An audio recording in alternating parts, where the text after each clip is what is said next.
Hello everyone, I'm Saket Bajpayee, Director of Prayas Physics Classes, Dehradun. So let's have a look at the question of the day. Today's question is of the topic gravitation. The question says, where is gravitational attraction greater? On the surface of the earth or 100 kilometers underground? Take the earth as spherically symmetrical. The average density of the earth is 5500 kilometer per meter cube and that of its crust is 3000 kg per meter cube. The depth of the crust may be assumed to be at least 100 kilometers.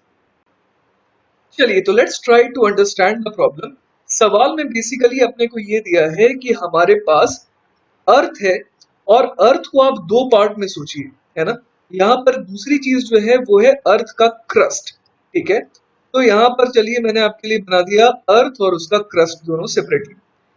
अपने को ये दिया हुआ है कि ये जो पूरा का पूरा कॉम्बिनेशन है ना अर्थ प्लस क्रस्ट, उसकी जो डेंसिटी आपको लेनी है मतलब डेंसिटी ऑफ अर्थ वो है 5500 केजी पर मीटर क्यूब। लेकिन अगर आप सेपरेटली सिर्फ क्रस्ट को देखें, ऑलराइट, अगर सेपरेटली क्रस्ट को देखें जिसकी थिकनेस इन्होंने बोली है लेने के लिए 100 किलोमीटर्स, तो उस केस में इसकी डेंसिटी जो है किसकी, क्रस्ट की, वो कह रहे हैं लेने 3000 केजी पर मीटर क्यूब। ऑलराइट, तो अपने को ये आइडिया है कि अगर मेरे को इस P पॉइंट पर, है ना, इस P पॉइंट पर अगर क्या निकालना है, GP मतलब कि एक्सेलरेशन ड्यू टू ग्रेविटी, कहां पर, इस पॉइंट P पर। तो मुझे किस मास से मतलब है, मुझे इस मास से मतलब है जो अंदर वाले स्फेयर के पास मतलब कि वो मास जो क्रस्ट का हिस्सा नहीं है ना। तो हम लोगों को मतलब इस अंदर वाले मास से, चलिए इसका नाम मैं स्मॉल m कह देता हूं। इसके अलावा अपने को किस रेडियल डिस्टेंस से मतलब होगी, अपने को मतलब होगी सिर्फ और सिर्फ इस रेडियल डिस्टेंस से, जो कि कितना हो जाएगा, small r is equal to, हमें पता है ना पूरी की पूरी रेडियस तो 6400 किलोमीटर होती है। अगर मैं पूरी रेडियस बोलूं अर्थ की तो वो तो 6400 किलोमीटर होती है। तो अगर 100 किलोमीटर कम कर दें तो ये हो जाएगा 6300 किलोमीटर्स, राइट। तो अपने पास अब सारा डेटा है, तो मुझे ये पता है कि जीपी बराबर क्या हो जाएगा, G small M by small R square. यहाँ पर स्मॉल एम क्या है, mass of the earth without crust, और स्मॉल आर क्या है, radial distance of this point P.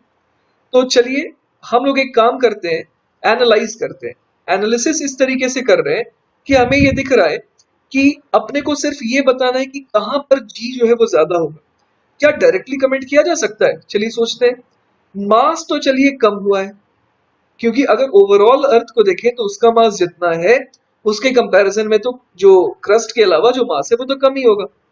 चलिए ये मास तो कम है, तो क्या मास के कम होने से हम लोग डायरेक्टली बोल देंगे कि जीपी कम हो जाएगा, नहीं, क्योंकि यहाँ रेडियस भी तो कम हुआ है। तो अब दोनों ही फैक्टर अपने को देखने होंगे, क्योंकि मास भी कम हुआ और रेडियस भी कम हुआ है, तो इसका मतलब अपने को एग्जैक्ट कैलकुलेशन करनी ही पड़ेगी, राइट। तो एक काम सबसे पहले करते हैं अपनी कैलकुलेशन को इजी बनाने के लिए। लेट अस से कि ये जो वॉल्यूम है ना क्रस्ट का, वो पहले निकालते हैं कि ओवरऑल वॉल्यूम का कितना परसेंटेज है, ठीक है। तो अपने को पता है कि ओवरऑल वॉल्यूम ऑफ, पहले क्रस्ट निकाल लेते हैं। ओवरऑल वॉल्यूम ऑफ क्रस्ट कितना हो जाएगा, वो हो जाएगा 4/3 पाई 6400 किलोमीटर्स की पावर 3। इसमें से कितना घटा दें, 6300 किलोमीटर्स की पावर 3। आप समझ पा रहे हैं, स्फेयर के वॉल्यूम का मैंने फॉर्मूला लगाया है। अब इसमें से इसको किससे डिवाइड करना होगा, इसको डिवाइड करना होगा वॉल्यूम ऑफ अर्थ से। और अगर मुझे परसेंटेज चाहिए तो एंड में मुझे 100 से भी मल्टीप्लाई करना होगा। तो वॉल्यूम ऑफ अर्थ कितना हो जाएगा, 4/3 pi into 6400 kilometers to the power 3। तो ये देखते हैं ये कितना बन जा रहा है, percentage volume of crust upon volume of earth, ये बन जा रहा है 4/3 पाई, तो चलिए कैंसिल आउट हो गया। और ये बन गया 1 माइनस बेसिकली 63/64 की पावर 3, है ना, इतना बन गया ये, मल्टीप्लाइड बाय 100। तो चलिए कैलकुलेटर से इसकी वैल्यू निकालने की कोशिश करते हैं। जब मैंने कैलकुलेटर से इसकी वैल्यू निकालने की कोशिश की तो ये आ रही थी 4.6%। ऑलराइट, इसका मतलब कि जो वॉल्यूम ऑफ क्रस्ट है वो ओवरऑल वॉल्यूम ऑफ अर्थ का कितना परसेंटेज है, वो है एग्जैक्टली 4.6%। तो चलिए एक डेटा तो अपने पास आ गया। अब इस डेटा का इस्तेमाल करके हम लोग क्या निकाल सकते हैं कि आखिर कितना परसेंटेज है mass of crust as compare to mass of earth. समझ पा रहे हैं आप बात? तो सिंपली हमें क्या करना होगा, हमें मल्टीप्लाई करना होगा डेंसिटी ऑफ क्रस्ट, इसको किससे मल्टीप्लाई करना होगा, इसको मल्टीप्लाई करना होगा 4.6 परसेंटेज से, और डिवाइड किससे करना होगा, डिवाइड करना होगा डेंसिटी ऑफ अर्थ से। बात समझ पा रहे हैं? क्योंकि डेंसिटी का ही तो खेल रह जाता है। अगर हमारे को वॉल्यूम का परसेंटेज पता है तो अब डेंसिटी का ही तो फैक्टर देखना होगा। तो ये कितना दिया हुआ है अपने को, डेंसिटी ऑफ क्रस्ट वो दिया हुआ है 3000, और डेंसिटी ऑफ अर्थ कितना दिया हुआ है, वो दिया हुआ है 5500। तो इसको मल्टीप्लाई कर देंगे 4.6 परसेंटेज से, तो चलिए देखते हैं कैलकुलेटर की मदद से ये कितना आ जाता है। तो मैंने जब कैलकुलेशन करा तो मैंने पाया कि ये सिर्फ और सिर्फ 2.5 परसेंटेज बन जा रहा है। इसका मतलब मास ऑफ जो क्रस्ट है वो क्या है, मास ऑफ ओवरऑल अर्थ का सिर्फ कितना हिस्सा है, 2.5 परसेंटेज।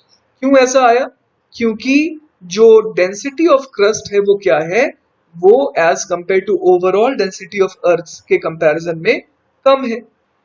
तो चलिए अब इन डेटा की मदद से मेरे को कैलकुलेशन आसान हो जाएगी। मैं सबसे पहले g एट द सरफेस को क्या लिख दूंगा, g एट द सरफेस को लिख दूंगा capital G m upon capital R square. ये तो एक इक्वेशन आ गई। अब मुझे g एट पॉइंट P चाहिए, तो मुझे क्या लिखना होगा, g small m upon small r square. Correct है यहाँ तक?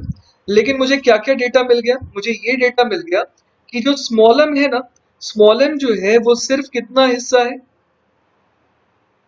वो हो जाएगा हमारा 1 - कितना परसेंटेज था हमारा, जो क्रस्ट था वो था 2.5 परसेंटेज, राइट? तो हम लोग यहाँ पर क्या लिख देंगे, 1 - 2.5 परसेंटेज। करेक्ट है यहाँ तक?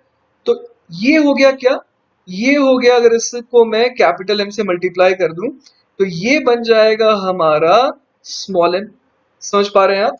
तो अब अगला काम हमें क्या करना है, अगला काम हमें ये करना है कि इसको डिवाइड करना है किससे, जो रेडियस किसका है, पॉइंट P का। तो पॉइंट P का रेडियस कितना था, पॉइंट P का रेडियस था 63r/64 कैपिटल आर, राइट? तो जो रेडियल डिस्टेंस ओवरऑल थी उसका ये कितना परसेंटेज था, 63/64 परसेंटेज था। तो वो मैंने यहाँ पर लिख दिया, इसको पावर 2 करना है। तो अब चलिए कैलकुलेशन चालू करते हैं। ये कितना हो जाएगा g, और ऊपर क्या बन गया, 100 - 2.5, वो कितना हो जाएगा 97.5।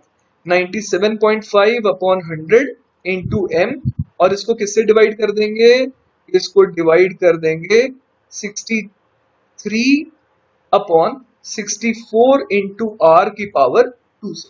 तो ये मेरा g एट पॉइंट P आया। तो अब चलिए अपने को एक तरीके से कंपैरिजन चाहिए था कि g और gp में क्या रिलेशन आएगा। तो चलिए हम लोग एक काम करते हैं, दोनों को डिवाइड कर देते हैं ना। तो अगर दोनों को डिवाइड करना है तो यहाँ पर मुझे क्या लिखना होगा, gp upon g is equal to g capital M upon r square. ये तो यहाँ से कॉमन आ गया, अंदर क्या बच गया, 97.5 अपॉन 100, और उसके अलावा डिनोमिनेटर में आ गया 63 का स्क्वायर और न्यूमरेटर में आ गया 64 का स्क्वायर। और इसको किससे डिवाइड करना है, g से, जो कि कितना हो जाएगा gm अपॉन r स्क्वायर से। तो देखिए बाहरी चीजें तो ये कैंसिल आउट हो गई है ना।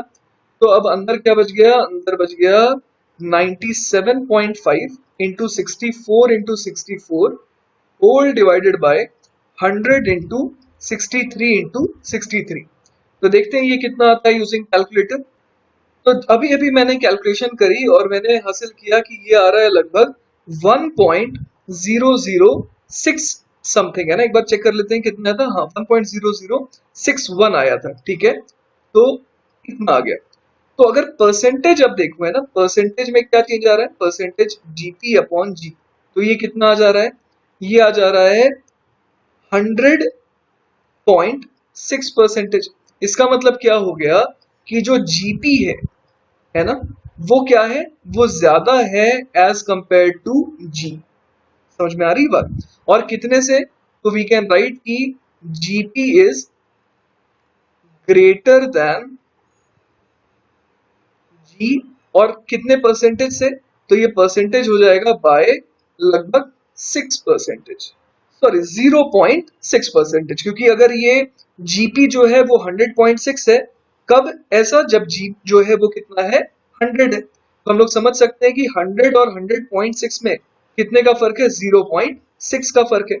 तो जीपी जो है वो क्या आया, जी से 0.6% इनफैक्ट ज्यादा ही आ गया।